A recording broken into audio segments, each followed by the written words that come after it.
Iran की राजधानी Tehran और तेहरान की सड़कों पर इजराइल का जनाजा घसीटा जा रहा है।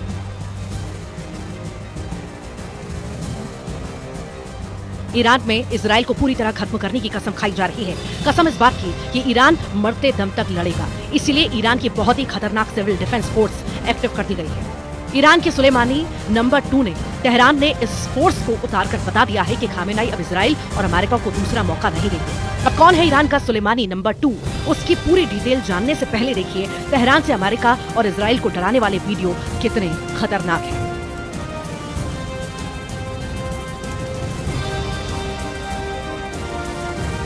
इजराइल और अमेरिका के झंडों में लिपटे ये जनाजे नेतन्याहू और डोनाल्ड ट्रंप को दिखाने के लिए तैयार किए गए हैं। खामेनेई की तरफ से मैसेज साफ है, ईरान पर हमला हुआ तो नेतन्याहू और डोनाल्ड ट्रंप को तेल अवीव और वॉशिंगटन डीसी से ऐसे ही असली वीडियो मिलेंगे। ये ईरान की पैरामिलिट्री फोर्स बसिज है। ये फोर्स तक पूरी तरह एक्टिव की जाती है जब ईरान पर सबसे ज्यादा खतरा मंडराता है। और अब तेहरान में बसिज का इस तरह की परेड निकाला जाना बता रहा है कि ईरान अब आर पार के मूड में है। उसके सामने बस 2 सबसे बड़े दुश्मन हैं, ट्रंप और नेतन्याहू के पुतले बता रहे हैं ईरान अब अपने दुश्मनों को क्या सजा देना चाहता है। बसिज फोर्स की परेड में सैकड़ों कमांडो दिखे। पहले निकले, फिर मोटरसाइकिल वाली ब्रिगेड भी शामिल हुई, यानी ऐसी छापामार टुकड़ी जो सीरिया और इराक में एक्टिव रही है। इसके बाद एसयूवी में सवार बसिज फोर्स भी बड़ा मैसेज है। ईरान अब पूरी ताकत के साथ लड़ने के लिए तैयार है, या ये कहें कि ईरान ने एक तरह से इजराइल के खिलाफ सबसे बड़े युद्ध का ऐलान कर दिया है। तेहरान की सड़कों पर इजराइल और अमेरिका के जनाजों को घसीटा जाना है। ये तस्वीरें ईरान का माइंड गेम है। ये बात नेतन्याहू और डोनाल्ड ट्रंप दोनों जानते हैं। अमेरिका और इजराइल में ही नहीं, ये वीडियो अब कई देशों में चर्चा का मुद्दा बन चुका है।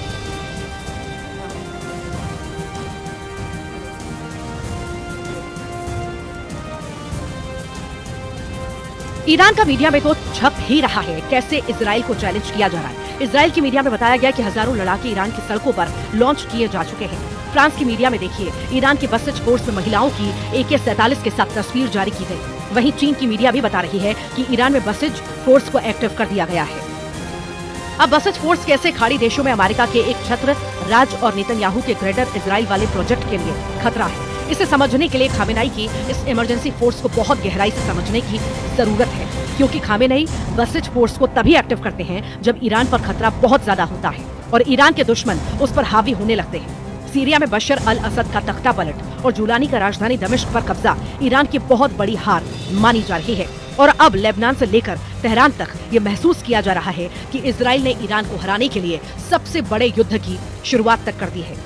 यही वजह है कि तेहरान की सड़कों पर अब बसिज फोर्स ने नेतन्याहू और ट्रंप को डराने वाली परेड निकाली है। यदि हम जायोनी शासन को नष्ट कर देते हैं और इस क्षेत्र से अमेरिकी ठिकानों को हटा देते हैं तो इसका मतलब है कि हमने एक गोली से 100 लक्ष्यों पर हमला किया है और 1000 समस्याओं का समाधान किया और सब कुछ ठीक हो जाएगा। सभी देशों की प्रगति का रास्ता साफ हो जाएगा। आज ये बात सबके सामने स्पष्ट हो गई है। ईरान की आबादी करीब 9 करोड़ है। इनमें से 2.5 करोड़ लोग बसिज फोर्स के सदस्य हैं। इनमें महिलाएं भी बड़ी तादाद में शामिल हैं। बसिज में 60,000 सैनिकों को 24 घंटे के नोटिस पर तैनात करने के लिए तैयार किया जा सकता है। बसिज फोर्स का कमांडर ही अमेरिका और इजराइल की दहशत डबल कर सकता है। जैसे कहा जा रहा है ईरान का सुलेमानी नंबर 2, क्योंकि इसका नाम ब्रिगेडियर जनरल गुलाम रेजा सुलेमानी। गुलाम रेजा सुलेमानी ने 2001 से 2004 के बीच फज्र डिवीजन की कमान संभाली है। गुलाम रेजा सुलेमानी ने 2004 से 2006 के बीच ईरान की थलरल्ला डिवीजन का नेतृत्व कर चुके हैं। इसके बाद 2006 से 2008 तक ईमान हुसैन डिवीजन की कमान भी गुलाम रेजा सुलेमानी के पास रही। इसके बाद अगले 11 सालों तक खामेनेई ने ब्रिगेडियर जनरल गुलाम रेजा सुलेमानी को साहिब अज जमान कोर का नेतृत्व सौंप दिया। 2019 के बाद से सुलेमानी नंबर 2 के पास बसिज फोर्स की कमान है और ये फोर्स खामेनेई की बहुत खतरनाक सेना मानी जाती है।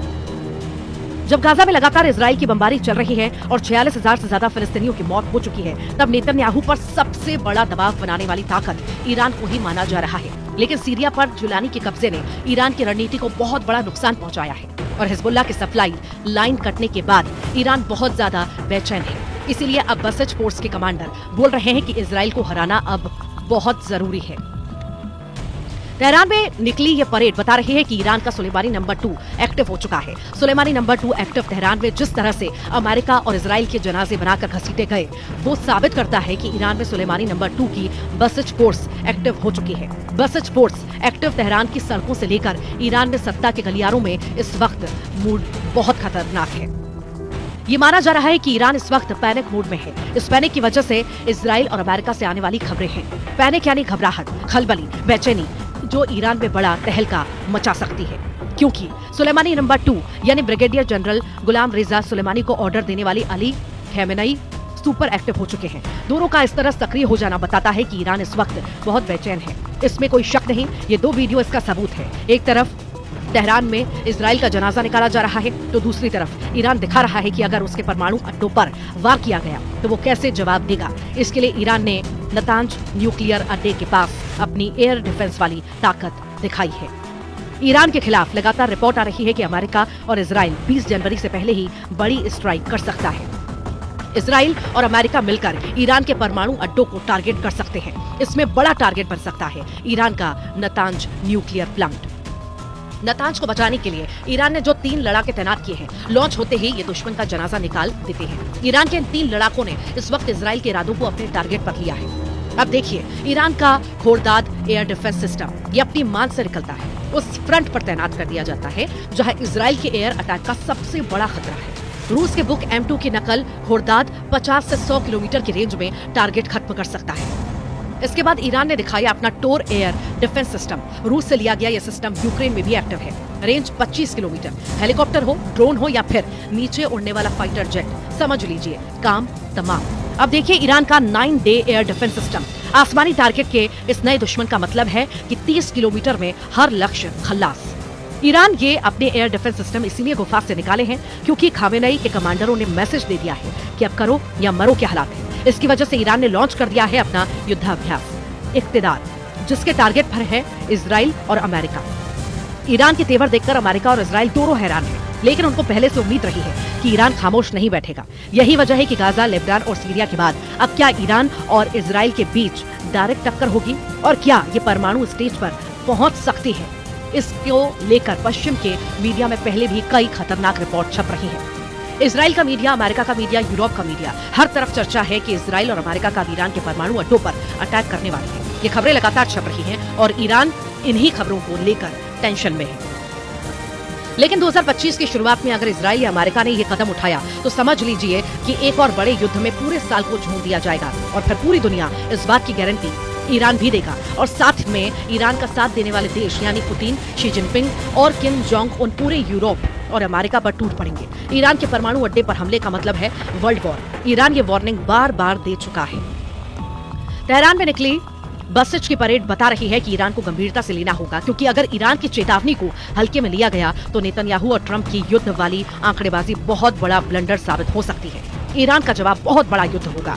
इसकी वार्निंग ईरान बार बार दे रहा है और दूसरी तरफ नेतन्याहू की एयरफोर्स बता रही है कि वो ऐसा मिशन किसी भी वक्त अंजाम दे सकती है। नेतन्याहू ने भी इससे कभी इनकार नहीं किया।